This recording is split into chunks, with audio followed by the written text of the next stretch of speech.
Hi all, and welcome back to week 5 of our psychology course, Exploring Abnormal Psychology. This will be the last week of content before we complete the midterm test next week. Last week, Module 4 covered the categories of personality disorders, including the various perspectives and treatment options available. This week we will turn our focus to a category of the DSM-5 that speaks to anxiety and obsessive-compulsive related disorders. So let's get started by examining the 4 categories of anxiety disorders in this first video lecture.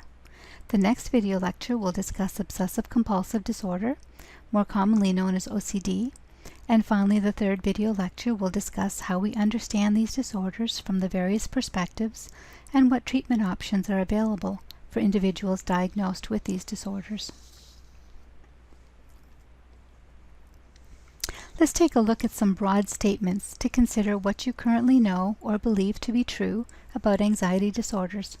I will read a series of 4 statements, and I would like you to think about each one and determine whether you believe that the statement is true or false.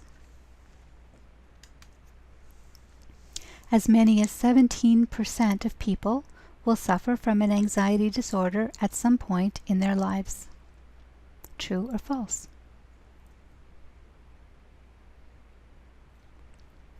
The second one, people experiencing panic attacks are likely to believe that they are having a heart attack, even though there is nothing wrong with their heart.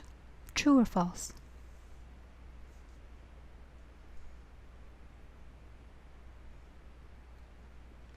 Humans may be genetically programmed to more readily acquire fears of snakes than of cuddly animals. True or false?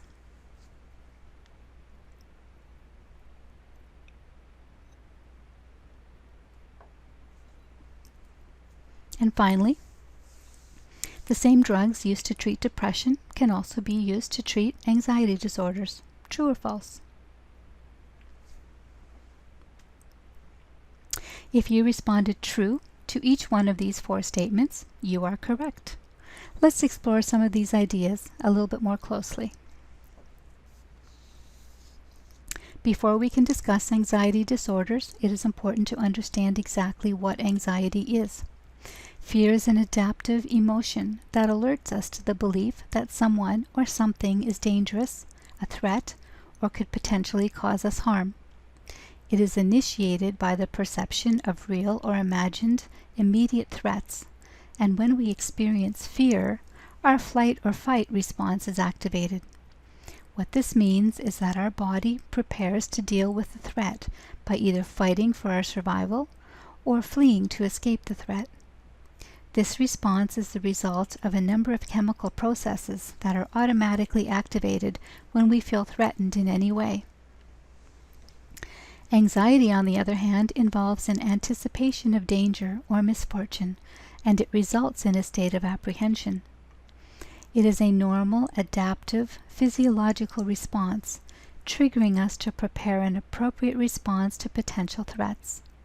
Anxiety serves us when it prompts us to seek regular medical checkups or motivates us to study for that test. Anxiety is an appropriate response to threats such as our health, social relationships, exams, careers, and so on.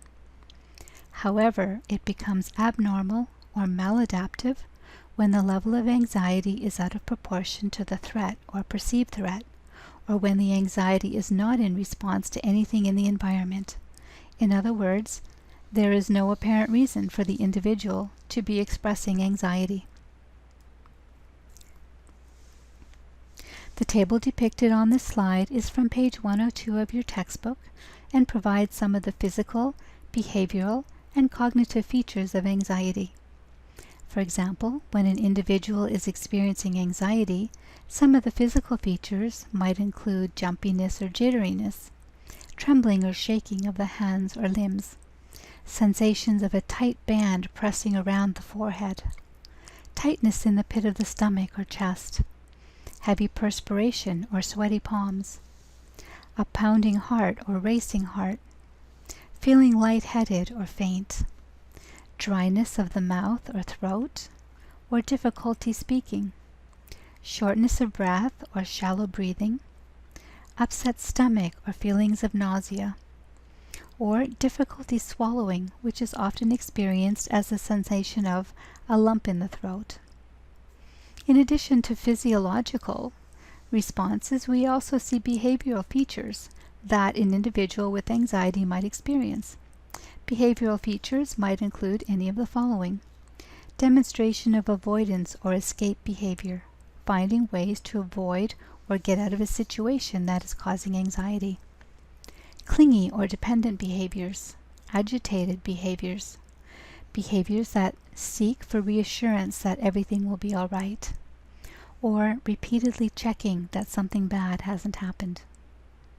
When experiencing anxiety, an individual will also notice changes in their cognition or in their thinking processes. These can be experienced such as worry, a nagging sense of dread or apprehension, a belief that something terrible is going to happen, although there is no clear cause, thinking that things are getting out of control or fear of losing control, fear of the inability to cope with one's problems, finding one's thoughts are jumbled or confused, perseverating or thinking about the same disturbing thought over and over, thinking that one might pass out if they cannot flee from the current situation, or simply not being able to shake off those nagging thoughts. Keep in mind that everyone experiences anxiety in their own way. We all have experienced anxiety in our lives. It is a normal part of our perceptual awareness, so you may have been able to identify with some of the things that were on this list, but most likely you did not identify with them all. Also be aware that this list is not exhaustive. Again, it is important to remember that we all experience anxiety differently, even though there are some common features. The graphic on this slide is adapted from the Continuum of Anxiety found on page 103 of your textbook. Again, remembering that anxiety is a common experience, it is important to be able to differentiate between normal anxiety and anxiety that meets the criteria for a diagnosis of an anxiety disorder. In the example on this continuum, we see an example under struggling of an individual who is struggling but still able to function. In the examples under the categories of mild, moderate, and severe, we see examples of individuals who are increasingly more compromised in their ability to carry on with their daily functions or responsibilities. When this happens, this is the time that an individual should seek medical support for an experience with anxiety that is beyond their ability to function within. The first anxiety disorder we will examine is panic disorder. Panic disorder refers to the occurrence of repeated and unexpected panic attacks. Panic disorder involves the occurrence of repeated, unexpected panic attacks. Panic attacks are intense anxiety reactions accompanied by strong physical symptoms such as a pounding heart, rapid respiration, shortness of breath or difficulty breathing, heavy perspiration, and weakness or dizziness. There is often an irrational sense of terror that accompanies these attacks. The case study on this slide provides an example from page 104 of your textbook of what the experience of a panic attack could be like. Pause the video lecture and take a few moments to read the experience in this narrative. After you have completed this video lecture, please click on the link for a short video entitled The Case of Jane. You will find the link to this video immediately under this lecture on your Blackboard site.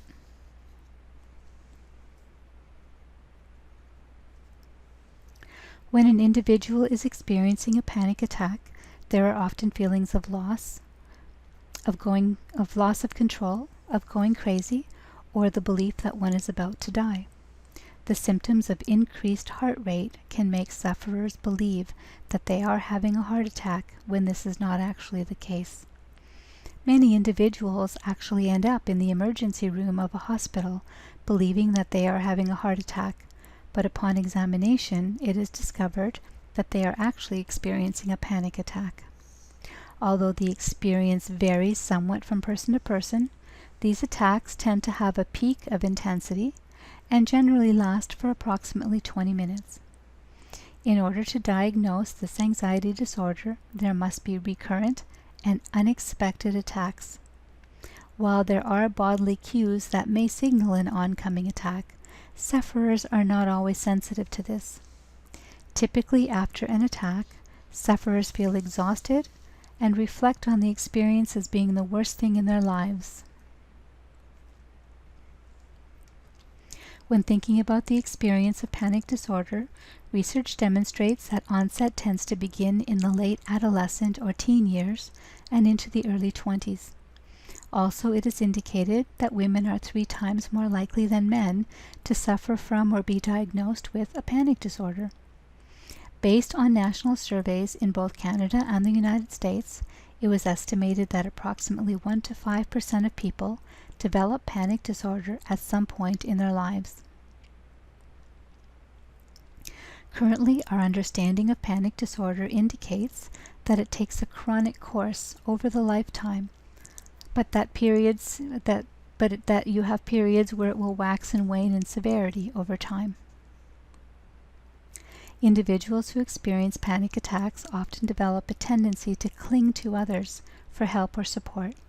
They worry so much about future attacks that they will often make changes to their daily behavior in an attempt to prevent another attack or to be able to ensure that they can escape quickly from any situation in case a panic attack should occur.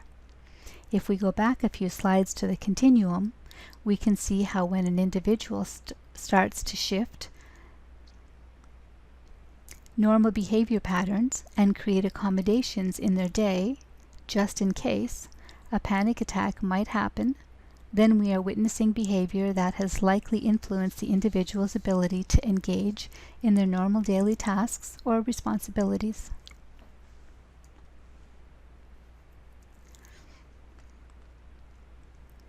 This slide and the next slide provide the DSM-5 criteria for the diagnosis of a panic disorder. Note that the very first line indicates that this is not a single panic attack, but rather this is a recurrent series of unexpected panic attacks. Item A describes a panic attack as an abrupt surge of intense fear or intense discomfort that reaches a peak within minutes and during which time 4 or more of the following symptoms occur. We can see from the list of 13 items that they deal primarily with the physical sensations experienced during a panic attack, including heart palpitations, sweating, trembling, shortness of breath, feelings of choking, chest pain, nausea, dizziness or feeling faint, chills or sensations of being hot, numbness or tingling, feelings of being disconnected from reality, also known as derealization, fear of losing control, and finally fear of dying. Again, remember that each person is unique and will experience symptoms in their own way. The diagnostic criteria here identifies the need for at least 4 of these symptoms, not all of them. In addition to the physical symptoms in item A, the DSM-5 also requires that these panic attacks have a lasting impact on the individual as described in item B. And finally, items C and D ensure that the panic attacks are not the result of some other physiological or mental health disorder. Next, we will turn our attention to the anxiety disorder known as agoraphobia. Agoraphobia is known as the fear of places and situations from which it might be difficult or embarrassing to escape. Agoraphobia is often associated with panic disorder, in that typically 1/3 of individuals with panic disorder also suffer from agoraphobia. When an individual has 2 disorders at once, this is called comorbidity, as in the panic disorder is comorbid with the agoraphobia. Again, agoraphobia refers to a fear of places and situations from which it may be difficult or embarrassing to escape from, especially if a panic disorder should occur, a panic attack should occur. It may also be a fear of not having support to help in these situations, not just an inability to escape. When you have completed this video lecture, click on the link for the case of Melissa, which you will find on your Blackboard course site immediately below this video lecture.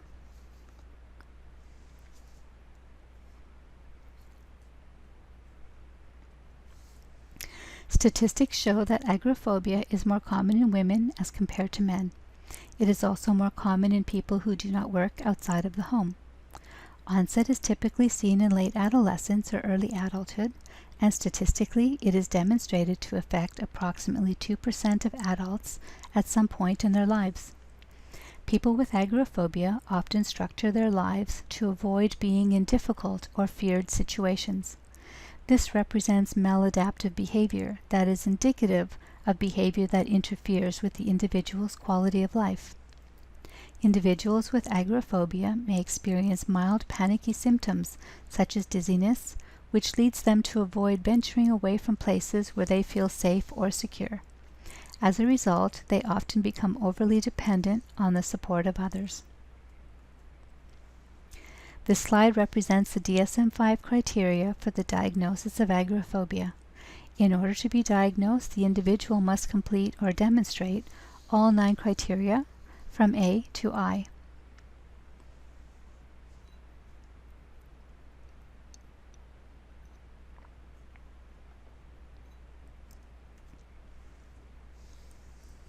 The next anxiety disorder we will explore is known as Generalized Anxiety Disorder, or GAD. GAD is characterized by persistent feelings of anxiety that are hard to control and that are not triggered by any specific object, situation, or activity. Generalized anxiety disorder includes persistent feelings of dread, foreboding, and heightened states of sympathetic arousal. In previous versions of the DSM, generalized anxiety disorder was referred to as free-floating anxiety. The link on Blackboard to the short animated video, Generalized Anxiety Disorder, is a good introduction to what this disorder might look like.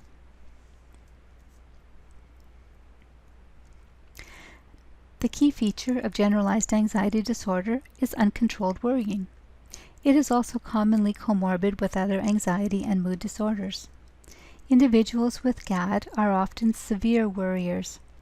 Symptoms of generalized anxiety disorders can include any combination of the following: excessive worry or anxiety, restlessness, feeling tense, being on edge, becoming easily tired, sensations of your mind going blank, feeling irritable, sleep disturbances, and muscle tension. Individuals with GAD may be excessively worried about life circumstances such as finances, the well-being of their family, social relationships, or even very minor things. Children with GAD tend to be worried about academics, athletics, and social aspects of school life. GAD again often occurs comorbidly with other anxiety or mood disorders. This anxiety disorder tends to have an onset usually in the mid-teens to early 20s. However, it is also seen in children.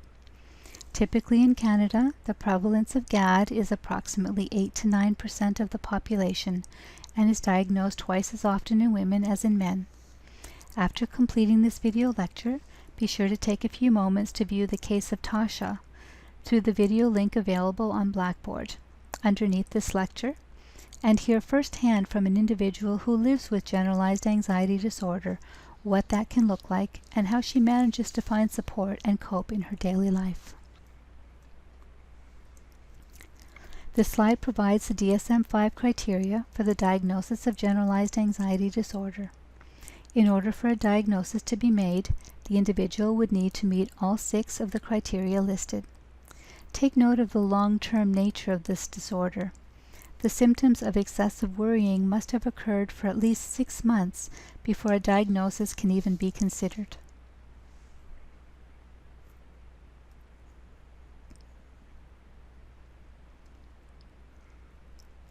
The last category of disorders that we will look at include the phobic disorders. Under this category, we have specific phobias as well as social phobia, which is also commonly referred to as social anxiety disorder. Specific phobias are defined as persistent fears of objects or situations that are disproportionate to the threats that they pose. Consider that normal fear in warranted situations is healthy. However, in phobias, the fear response is in the absence of an appropriate stimulus that can actually cause harm or threat to the individual. There is an unrealistic or irrational fear of something doing more harm than is possible. Phobias can become so disabling that they interfere with one's quality of life. Specific phobias that are constant and excessive fears of object or situations. Sufferers experience high levels of physiological arousal associated with fear, which causes a strong urge to avoid the stimulus. This can include any of the physiological symptoms already discussed, such as an increased heart rate or shortness of breath. To rise on the continuum to a state of a disorder, the phobia must impair daily functioning or cause significant distress to the individual. The DSM-5 has divided specific phobias into 5 specific subtypes. The first is the animal type and includes fear of any type of animals, including insects. The second is natural environments and includes the fear of heights or water or storms. The third is the fear of blood, injections, or injuries, and includes the fear of needles or invasive medical procedures, including dentistry. The fourth is situational and includes the fear of specific situations, such as being in an elevator, being in an enclosed space, commonly referred to as claustrophobia, or flying in an airplane. The final class type is classified as other and includes situations such as the fear of choking or of vomiting, or sometimes it is something unique such as the fear of loud sounds or of costumed characters such as clowns. In the video, The Case of Marvin, you have an opportunity to see a middle-aged man and father of 2 young girls who has a lifelong phobia of dogs. In this case, taken from the popular television series Animal Planet, you can see the profound impact that a true phobia can have on an individual's life. This video also shows the individual in the process of gradual exposure, which is one of the treatment options we will discuss in this last part of our Module 5C lecture. Be sure to take the time to watch this interesting case by using the link provided on Blackboard under this video lecture. This chart depicted on this slide is from page 110 of your textbook and illustrates the typical age of onset for various of the specific phobias. It appears that age of onset reflects levels of physical and cognitive development as well as life experiences. For example, a child is likely to have a negative experience with an animal around the age of 6 or 7, when they are first going to school on their own or walking through the neighborhoods alone. Blood and injection phobias tend to match with the age of vaccinations, particularly in North America, where vaccinations can be a frightening communal experience that happens at school with all of your friends. Social phobias tend to begin in the middle high school years, when social groups and romantic partnerships become a strong focus of a young adolescent's life. This slide provides the criteria for diagnosis of specific phobia from the DSM-5. In order to qualify for a diagnosis, an individual would have to demonstrate all of the criteria from A to G.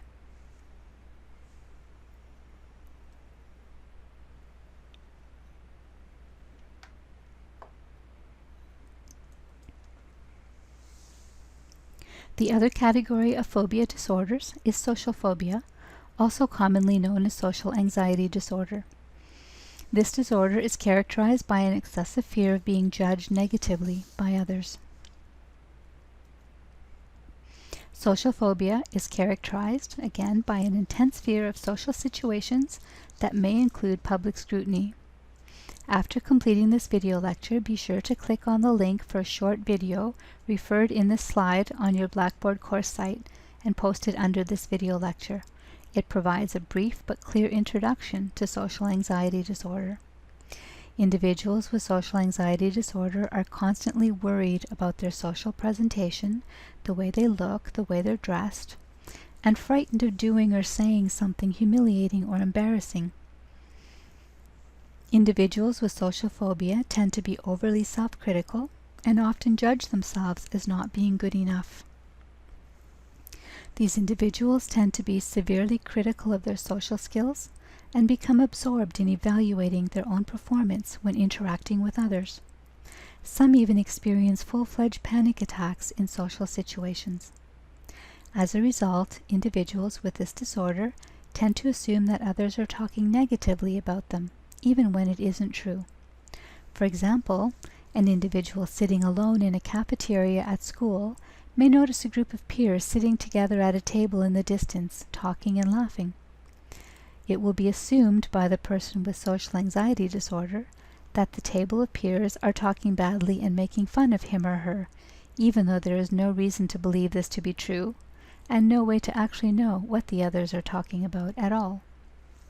Surveys conducted in Canada and the United States show a prevalence rate of between 3 and 13% of individuals that will develop social anxiety disorder at some point in their lives.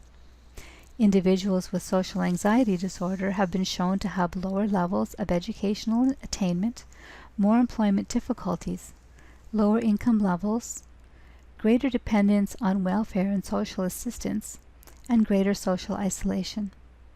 They are known to often reach for tranquilizers or try to medicate themselves with alcohol when preparing for a social interaction. This slide and the next provides the DSM-5 criteria for the diagnosis of social anxiety disorder or social phobia. In order to be diagnosed with this disorder, an individual must relate to all 10 of the criteria listed from A to J. Of note, the first criteria references the fact that the social anxiety must be experienced across social environments and not specific to only one social environment.